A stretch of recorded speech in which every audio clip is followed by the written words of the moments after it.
విద్యార్థుల బృందం వివిధ విద్యార్థి సంఘాలకు సంబంధించిన బృందం దాదాపు 2-3 రోజుల కిందట మళ్ళీ తర్వాత ఈరోజు తెలంగాణ భవన్కి వచ్చి ఇక్కడ ఉన్న మా అందరితో కూడా సమావేశమై అక్కడ నెలకొని ఉన్న పరిస్థితుల మీద మా అందరికీ కూడా వివరించి చెప్పడం జరిగింది.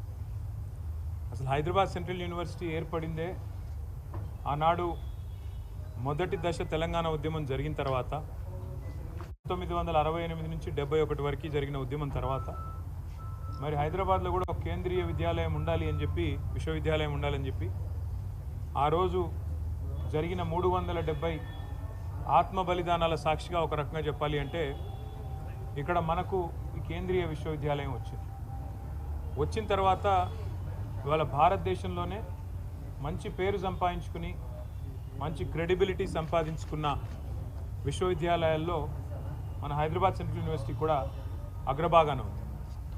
అక్కడి నుంచి విద్యార్థులుగా ఉన్న వాళ్ళు ఎంతోమంది ఈరోజు ప్రపంచవ్యాప్తంగా చాలా ముఖ్యమైన పొజిషన్స్లో ఉన్నారు, చాలా కీలకమైన పొజిషన్స్లో కూడా ఉన్నారు.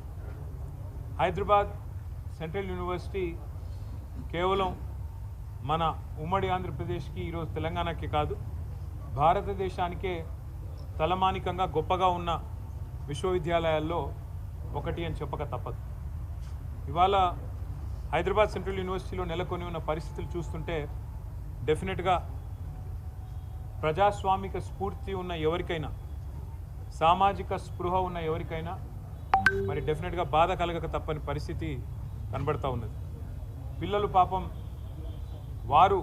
వారి బాధ్యత కాకపోయినా వారికి నిజంగా చెప్పాలి అంటే సంబంధం లేని అంశమైనా కూడా వారు చేస్తున్న పోరాటం వారు ఏదో ఆశించి స్వప్రయోజనం కోసమో తమ లాభం కోసమో కాకుండా హైదరాబాద్ నగర భవిష్యత్తు కోసం తమ విశ్వవిద్యాలయ భవిష్యత్తు కోసం వారు పడుతున్న ఆరాటం ఏదైతే ఉందో నిజంగా కూడా చాలా గొప్పది.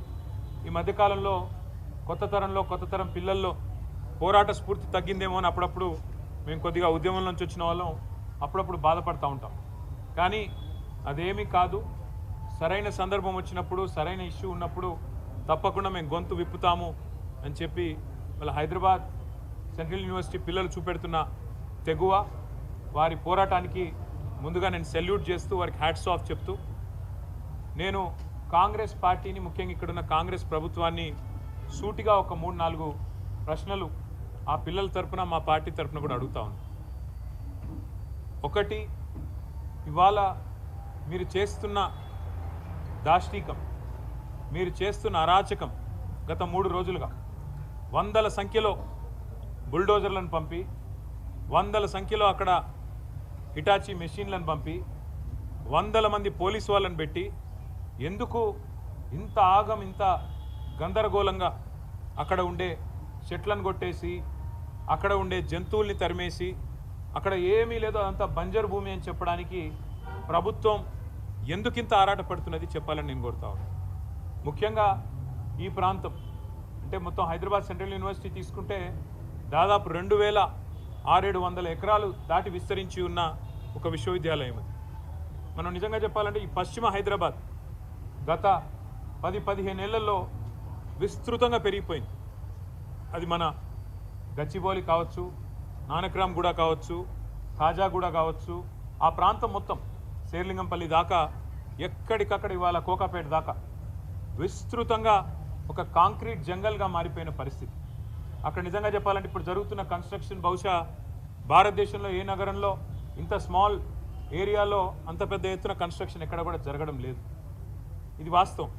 అక్కడ మా గవర్నమెంట్ ఉన్నప్పుడు కూడా మరి 57-56 అంతస్తుల బిల్డింగ్లకి మేము కూడా పర్మిషన్లు ఇచ్చిన మాట కూడా వాస్తవం. ఇవాళ అక్కడ జరుగుతున్న నిర్మాణం కొన్ని లక్షల కోట్ల స్క్వేర్ ఫీట్ల నిర్మాణం అక్కడ జరుగుతూ ఉంది. ఒక కాంక్రీట్ జంగల్గా ఆ ప్రాంతం మొత్తం భవిష్యత్తులో మారబోతూ ఉంది. మిగిలి ఉన్న కొన్ని పాకెట్స్ ఎక్కడెక్కడైతే ఇంకా కూడా ఈ కాంక్రీట్ జంగల్గా మారకుండా పశ్చిమ హైదరాబాద్కి ఊపిరినిచ్చే ప్రాంతాలు ఏమన్నా ఉన్నాయి అంటే ఈ హైదరాబాద్ సెంట్రల్ యూనివర్సిటీ దాని చుట్టూన్న పరిసర ప్రాంతాలే నిజంగా చెప్పాలి అంటే ఒక లంగ్ స్పేస్ లాగా ఆ ప్రాంతానికి మిగిలింది ఏదైనా ఉందంటే ఇది మాత్రమే మిగిలింది. వాళ్ళ పిల్లలు ఎందుకు కొట్లాడుతున్నారు? ఒక ఎన్వైర్మెంటల్ ఇంపాక్ట్ అసెస్మెంట్ అనేది చేయకుండా ఎట్లా మీరు 400 ఎకరాలు ఇష్టం వచ్చినట్టు మీరు అమ్ముతారు? మీరు ఏ హక్కు ఉంది మీకు? ఏ మాత్రం ఇంపాక్ట్ అసెస్మెంట్ చేయకుండా, ఎన్వైర్మెంటల్ ఇంపాక్ట్ అసెస్ చేయకుండా, ఏ రకంగా పర్యావరణ మీద ఇంపాక్ట్ పడుతుంది అనేది చేయకుండా ఎట్లా చేస్తారు మీరు అని చెప్పి వాళ్ళు కొట్లాడుతున్నారు.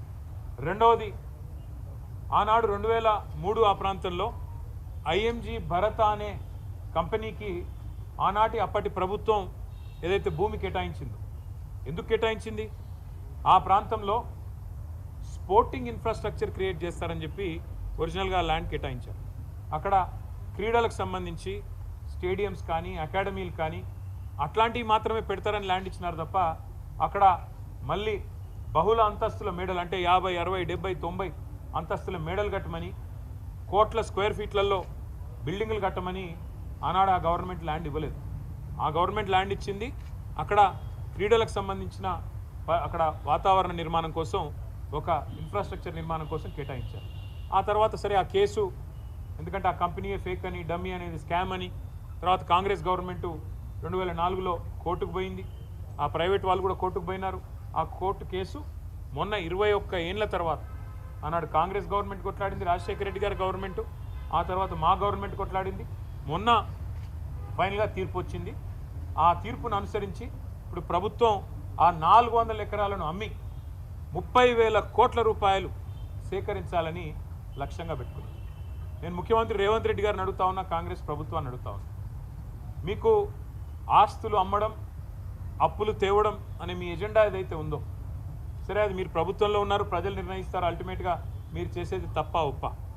ఒకవైపు మీరే చెప్తున్నారు, ఎక్కడికక్కడ ఇవాళ హైదరాబాద్లో చూస్తే పెద్ద పెద్ద హోర్డింగ్లు, పెద్ద పెద్ద పోస్టర్లు, ముఖ్యమంత్రి గారి ముఖార విందంతో ఫ్యూచర్ సిటీ కడుతున్నాము, అక్కడ 50,000 ఎకరాల్లో కడతాము, ఆల్రెడీ 15,000 ఎకరాలు మా దగ్గర ఉంది, ఇంకో 30,000 ఎకరాలు సేకరిస్తున్నామని చెప్పి ముఖ్యమంత్రి గారు ఫ్యూచర్ సిటీ అని ఉదరగొడుతున్నారు. ఎయిర్పోర్ట్కి కిందికి ఆనాడు ఫార్మా సిటీ కోసం మేము సేకరించిన భూముల్లో ఈరోజు పేరు మార్చి ఫ్యూచర్ సిటీ అంటున్నారు. ముఖ్యమంత్రి గారిని కాంగ్రెస్ ప్రభుత్వాన్ని అడుగుతున్నాను, మరి ఫ్యూచర్ సిటీలో ఆల్రెడీ మీ దగ్గర 14,000 ఎకరాలు ఉన్నప్పుడు, ఇంకొక 30,000 ఎకరాలు మీరు సేకరించబోతున్నప్పుడు, మొత్తం 45,000 ఎకరాలు మీరు అక్కడ అమ్ముకోబోతున్నప్పుడు, ఇక్కడ 400 ఎకరాల మీద ఎందుకు పడ్డారు మీరు? ఈ 400 ఎకరాల్లో నిన్న మొన్న మీరు చూసింటారు, వందల సంఖ్యలో మెషిన్లు పోయి అర్ధరాత్రి, నేను అడుగుతా ఉన్నా, మీరు ఒకటి ఆలోచన చేయండి, శుక్రవారం, శనివారం, ఆదివారం, ఈరోజు సోమవారం రంజాన్, ప్రభుత్వానికి తెలిసి 4 రోజులు కోర్టుకు సెలవులని, అందుకే ఇబ్బడి ముబ్బడిగా మెషిన్లను పంపి వందల సంఖ్యలో పోలీసులను పెట్టి అడ్డం వచ్చిన పిల్లలను ఇష్టం వచ్చినట్టు కొట్టి, వాళ్ళను ఆడపిల్లలను చూడకుండా బట్టలు చింపి ఒక దుశ్శాసన పర్వానికి తెరదీసి ఇంత అరాచకం ఏదైతే రేవంత్ రెడ్డి ప్రభుత్వం చేస్తున్నదో, మరి అక్కడ పక్షులు, అక్కడ నెమళ్ళు కేకలు పెడుతున్నాయి, గొంతు చించుకుంటున్నాయి, మాకు జరుగుతున్న ఈ అన్యాయం మీకు కనబడతలేదా, వినబడతలేదా అని చెప్పి రోధిస్తున్నాయి, ఏడుస్తున్నాయి. ఇది మీకు వినబడతలేదా రాహుల్ గాంధీ గారు? నేను అడుగుతా ఉన్నా. పర్యావరణ ప్రేమికులు, దేశ స్థాయిలో రాష్ట్ర స్థాయిలో ఉన్నవాళ్ళు, మేధావులు మౌనంగా ఎందుకున్నారని మేము అడుగుతున్నాం, పిల్లలు అడుగుతున్నాం. మీకేం కనబడట్లేదా? ఫ్యూచర్ సిటీలో 45,000 ఎకరాలు మీరు సేకరించి అమ్ముకుంటానని ఓపెన్గా బడ్జెట్లో చెప్తున్నారు, బయట చెప్తున్నారు. మరి 400 ఎకరాలు వదిలేస్తే మీకు పోయేదేముంది, వచ్చిన నష్టం ఏముంది? పశ్చిమ హైదరాబాద్ భవిష్యత్తులో ఢిల్లీ లాగా ఎయిర్ క్వాలిటీ దెబ్బతిని ఊపిరి పీల్చుకోవడమే కష్టమయ్యే ప్రమాదం ఉండే అవకాశం ఉంది.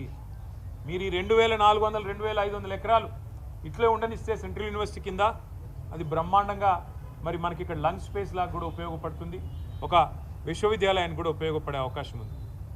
రాహుల్ గాంధీ గారు ఇవాళ జాతీయ స్థాయిలో ప్రతిపక్ష నాయకుడు, వారిని కూడా నేను అడుగుతా ఉన్నా, హైకోర్టులో ఆల్రెడీ పిల్లు పడ్డది, ఒక ఎన్జిఓ వాళ్ళు వేసినారు, ఇది పర్యావరణ సమతుల్యత దెబ్బతీస్తుంది అని. ఆ పిల్లు రాకముందే నీ ప్రభుత్వం ఇంత ఆగమాగం చేస్తుంటే, పిల్లల్ని ఇష్టం వచ్చినట్టు కొడుతుంటే, గతంలో ఇదే రాహుల్ గాంధీ గారు హైదరాబాద్ సెంట్రల్ యూనివర్సిటీకి ఆనాడు 2 సార్లు వచ్చినారు ఒకటే నెలలో. రోహిత్ వేములా గారు చనిపోయినప్పుడు 2 సార్లు వచ్చినారు ఒకటే నెలలో. కానీ ఇటువైపు ఇప్పుడు కనీసం తిరిగి కూడా చూడట్లేదు, కనీసం ఒక మాట కూడా ముఖ్యమంత్రి గారికి చెప్పాలన్న ఆలోచన కూడా రాహుల్ గాంధీ గారికి వస్తలేదు. ఇదే రాహుల్ గాంధీ గారు బొంబాయి మహానగరంలో ఆర్ఏ ఫారెస్ట్లో 800 ఎకరాల్లో 2,500 చెట్లు కొట్టేస్తారంట. అంటే అక్కడ మెట్రో నిర్మాణం కోసం అక్కడ ఒకటి షెడ్ కడతారంట అంటే ఇదే రాహుల్ గాంధీ గారు హడావుడి చేసినారు. అయ్యో ముంబైలో లంగ్ స్పేస్ లేకుండా పోతుంది, ముంబైలో పర్యావరణ సమతుల్యత దెబ్బతింటుంది, ఇన్ని వందల ఎకరాలు పోతే ఎట్లా కాంక్రీట్ జంగల్గా ముంబై మారిపోయింది అన్నారు. మరి ఇవాళ హైదరాబాద్, పశ్చిమ హైదరాబాద్ ఏమైపోయినా పర్వాలేదా? కేవలం మీ కాంగ్రెస్ ప్రభుత్వానికి డబ్బులు రావడానికి, వేల కోట్ల రూపాయలు సంపాదించుకోవడానికి, పిల్లల భవిష్యత్తు, హైదరాబాద్ భవిష్యత్తు నాశనమైనా పర్వాలేదా? ఉన్న కొద్ది లంగ్ స్పేసెస్ని ఇష్టం వచ్చినట్టు అమ్ముతారా? ఇది మీకు సమ్మతమైన రాహుల్ గాంధీ గారు?